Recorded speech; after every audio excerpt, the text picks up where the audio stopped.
Everybody, well, we finally got a beautiful sunny winter's day, so I've got some light and I can actually see you. Today I'm going to talk a little bit more in depth about the dreams. You're already started off with your dream dictionary. Now I'm going to look at symbolism and about the actual dreams themselves.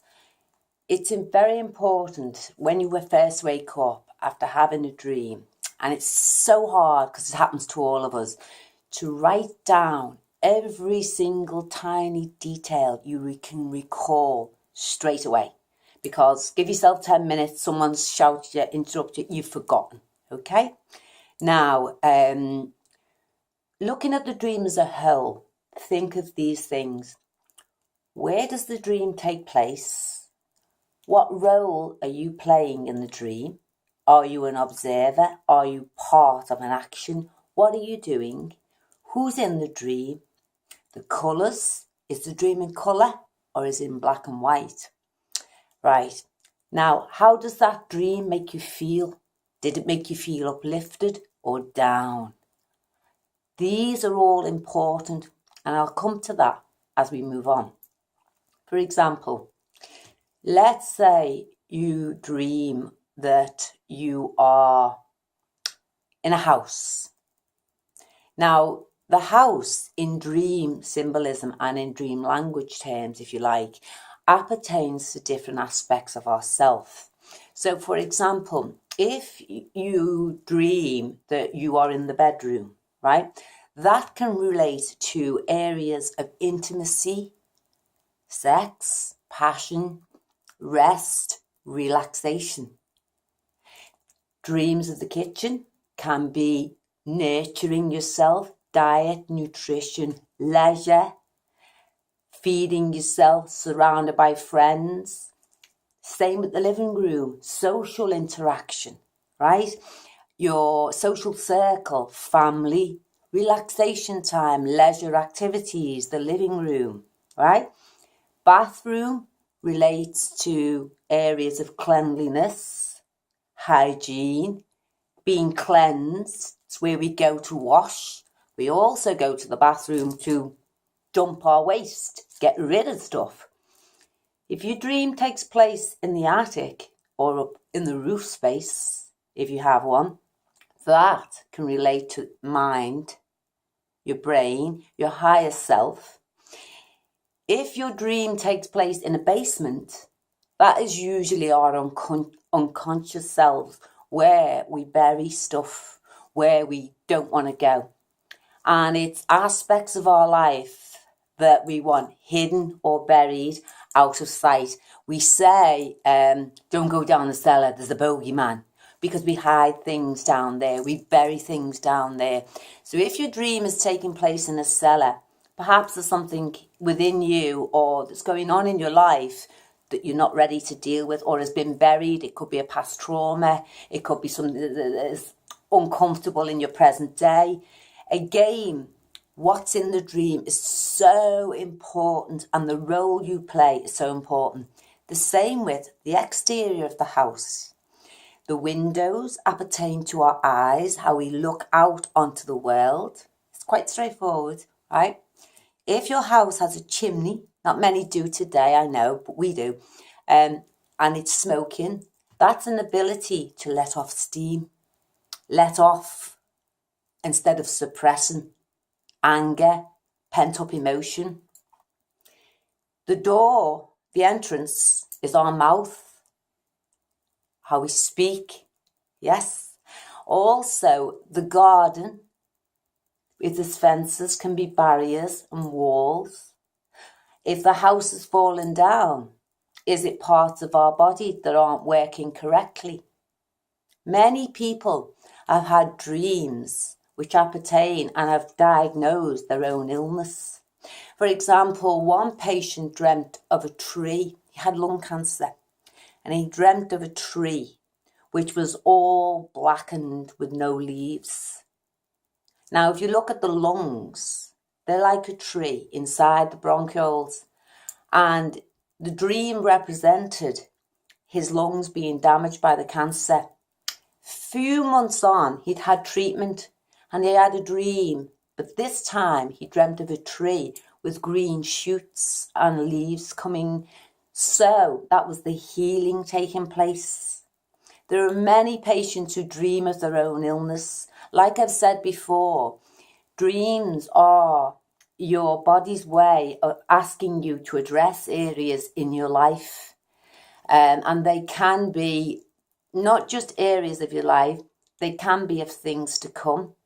There are many common themes in dreams, such as running, being chased, flying, falling. All these things correspond in dream language, if you like, to parts of ourself, right? Now, again, I'm going to come back to, again, symbolism. Each person's dream is different, and it's good to take a bit from the universal language of dreams, but also build into it your own, because we're all different. Now, I'm going to take cars. Cars, again, like the house, can represent the body, the self.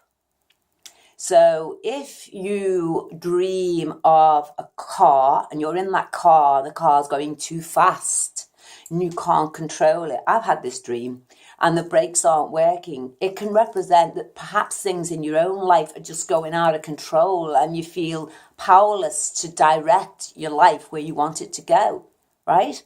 Now, the headlights of the car, again, the eyes. And if there's damage to the headlights, is the damage or your eyes giving you trouble? Yeah.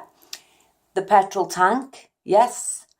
Is our fuel, our food, if you like. So what are you putting? If you're running low on fuel, are you not looking after your diet? Yeah. Then you've got, we use the term driving force. Yes. The car is a representation of the self. The bodywork, let's say the bodywork's damaged. It could appertain to part of your body that's damaged. If, say, part where the wheels are, could be your legs. Have you hurt your leg? Have you broken something that is slowing you down? Or, in the dream, is the car going too fast? Too slow, sorry, beg your pardon. Is the car going too slow? Who's driving the car? That's important. Is it you driving the car or is it somebody else? Which means, are you being driven in the direction by somebody else where you want to go? Again, how you feel in the dream, what you see, the symbolism, all very, very important. Note the colours, where it takes place, where you're going in it. Another example, we're going back to where the dream takes place. For example, is it take place, say, for example, in a hotel? Well, hotels or a different country are a place where we stay temporary. So if the dream's taking place in a hotel, it can mean a temporary situation. Sometimes it's somewhere we go to do clandestine things that we don't want people to know about. That's another reason. Or if the dream is taking place in another country, that could mean that we've put the dream setting because it's a problem or a situation in our lives that we want out the way in another place, right? Or it could relate to part of your past life. You know, did you live in that country? Was there happy memories there? Again, look and examine the dream closely. Jumping back to the car, let's say a person who is a mechanic who worked on cars was dreaming of cars. Now, for him or her, that may not mean the self. That may just be a reflection of their work. Also, what factors in our everyday life can influence your dreams? Well, straight off, cheese. Cheese has a chemical in it that can really give you vivid dreams, or you can have nightmares. Medications are renowned, and if you read the side effects, can give nightmares or vivid dreams. So bear this in mind, okay, when you're looking and building up your dream dictionary. You will get to the stage, if you practice like I did, that I would actually be in a dream, and whilst I was in that dream, I was actually analysing it. I'd become that apt at doing it, okay? Now, you can also have the common theme of flying. Now, that can represent you taking off, literally taking off in a plane, or taking off in your life, your career, perhaps a college course or something. Again, you're soaring to new heights, new horizons beckon. Again, if the plane is coming down and it's crashing, perhaps there's an emotional crash going on, because the emotions can be represented in this way, like the car again. If it's a car crash, it could be an emotional crash, a breakdown of a marriage, a divorce, a painful breakup, a painful loss where you feel out of control. Yeah. So there's some further little insights to look at and think about, who are you in that dream and what are you doing? The more you examine yourself and where you are in the dream, the more you'll begin to understand yourself, the more you'll tune in to your unconscious, and your unconscious will teach you more. There's a little poem I love. I've kept it because I do believe it. And I really believe you can make your dreams come true. And the little poem is very simple. It is, hold fast to dreams, for if dreams die, life is broken, like a winged bird that cannot fly. So think about that. Animals in dreams, again, depends. Are you being chased by animals? Is it wild animals? Or are you stroking an animal? What type of animal is it? What's it doing? Is it a dog? Is it a cat? Is it a wild cat? Is it a herd of wildebeest? What is it? And what's chasing you? And how do you feel? Could be, what are you running away from?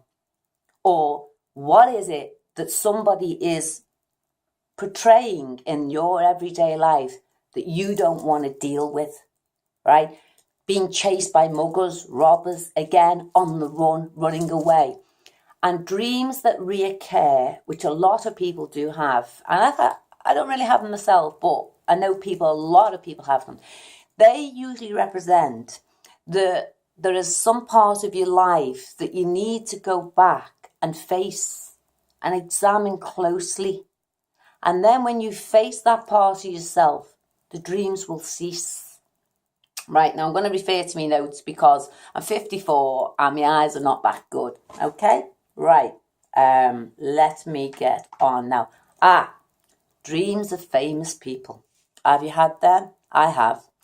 I remember having a rather exciting dream with me and Mick Jagger. I'm not a big fan of Mick Jagger though, but the dream was nice. When we dream of famous people, it is usually because parts of our unconscious self want recognition. Yes, we want recognition. Another thing is, you hear the saying, sleep on it. Well, that is so true, because so many things have been revealed in dreams. The guy who invented the sewing machine was stuck where to put the eye in the needle to get the machine to work correctly. And he had a dream where natives were chasing him with spears with holes in. And he knew when he awakened that where he should put the eye so that the machine would work. So dreams do foretell so much. And the more you work with your own language and alphabet, shall we say, the better and better you will become. Now, sometimes dreams, as you know, can be dreams of what is to come. My own brother, for example, is highly psychic, but he's very, very private. He had a dream almost identical to what happened 3 weeks before this person died. And he saw the tunnel, he saw the bikes, he saw the car, he saw the person. And it was the late Princess Diana. 3 weeks before she died, he had a dream. Exactly what happened occurred 3 weeks later. Now, there was a dream my friend once asked me to interpret, and she'd been treating a lady called Jane, and Jane was in remission from breast cancer. And my friend had had this dream where she said she was in her friend's house and 3 burglars broke into the hallway. And my friend was running down the hallway trying to chase the burglars away and get them out the house, saying, get away, get away. And she said to me, what do you think the dream means? And I had to say, well, the dream took place in your friend's house. You were there as their protector, but the 3 burglars or the 3 intruders have already gotten into the house. I said, unfortunately, I feel the cancer has returned. And sadly, it had returned. She had 3 more growths found. Very sad, but that was the meaning and the interpretation of that dream. That doesn't mean to say if you have a dream tonight you're going to get broken into or that you have cancer. But at that time I was working psychically and I knew what it was. And sadly that was the meaning of that one. Now, during dreams, as I've said, they are your sleeping teacher. And they are also the means by which it is very easy for our loved ones who have passed on to communicate with us. Yes, because it's easier. And you'll know the difference with a spirit dream, I've spoken before, because you will feel different. You will have a feeling of elation that you cannot describe, but you just know that was not an ordinary dream. That was something else. And be on your lookout for it. As I've said, spirits do not speak with their mouths. They speak in thought because they've no use for their mouths. It's consciousness, it's energy, it's flowing through us. And also in your dreams, you can have out the body experiences. I once woke up on the ceiling. Yes, it was absolutely amazing. The most exhilarating feeling ever, right? Practice makes perfect. Now, you can go on the internet if you want, and you can look at, I'm quite sure there's lots more teachers out there with lots of different ideas. With anything, take little bits from each one, right? And build up your own dialogue, right? Because your dialogue may be different to mine and mine to yours. It doesn't mean to say mine's better or yours is better. It just means they're different. And take these little bits and form your own, right? This is an excellent way of opening up your third eye. The more and more you become open, the more and more things will come into your life spiritually, and you'll find books will come your way. You'll meet people who are meant to be in your path, who will open doors. And as we go on through the different little chunks that I'm doing, and by the way, thank you very much for the feedback about the books I recommended and those that are really enjoying them. I will give you more, but I don't want to bamboozle you with too much too soon. Take it slowly. Not everybody wants to be a reader. Some people just want to be opened up naturally and go with the flow, right? Take from it what you want and the rest you don't want, just let it go, right? Now, be careful again, I'm going to say to you about being a prophet of doom, okay? Examine your life. Think about how you feel in the dream. What stood out? If it's a spirit dream, were there any bridges, fences, barriers, water? Water represents emotions in dreams. Well, was it calm waters, still waters, or was it stormy waters, right? Emotion, sadness, sorrow, joy, separation, feelings of love, rushing water, passion, or are you drowning?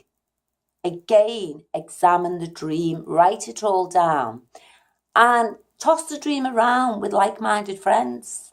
They can throw in, say, oh, it might mean that, and you'll build up a story, and you'll be amazed at how actually good you are when you have a go. Now, the late John O'Donoghue, I'm going to finish on this because the 20 minutes has gone, right? Felt that dreams are, if you like, amazing pathways to the imagination whereby we uncover so much. It's like a hidden landscape. It's like another world. enter that world and don't be scared to have a go. The next video I do is going to be on ghosts and encounters. Any questions, please message me. And thank you again for watching. I hope this has given you a little bit more, and I'll see you soon. Take care. Bye for now.